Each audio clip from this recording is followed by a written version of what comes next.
আসসালামু আলাইকুম। আরেকটা নতুন ভিডিও নিয়ে আপনাদের মাঝে হাজির হয়েছি। আমি মোহাম্মদ ইলিয়াস কবির, বর্তমানে সিনজেটাতে চাকরি করতেছি। আজকে যে ভিডিওটা অত্যন্ত গুরুত্বপূর্ণ, লাউ চাষ নিয়ে। এখন যেহেতু শীতকাল, সবাই কম বেশি লাউ চাষ বা লাউয়ের একটা অধিক ফলনের জন্য কিভাবে কি করবেন একটু কথাগুলো মনোযোগ দিয়ে শুনবেন।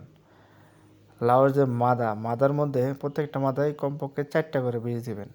আর একটা মাদা থেকে আরেকটা মাদার দূরত্ব সর্বনিম্ন 10 ফুট দেবেন, কারণ একটা মাদাতে 4টা গাছ থাকলে মোটামুটি 1% জায়গা 4টা গাছে আপনার ডালপালা সরাই যাবে।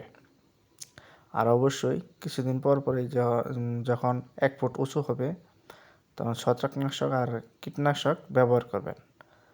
তাতে করে পাতা ডগা সুস্থ থাকবে, ফলন ভালো হবে আর কি। যখন একটু বড় হবে 1 ফুট দূর দিয়া রাউন্ড করে টিএসপি, এমওপি, ইউরিয়া পরিমাণ মতো দিয়ে মাটি ঢাকা দিয়ে দেবেন। আর যদি খেতে শুকনো থাকে সেচ দিয়ে দেবেন অল্প পরিমাণে।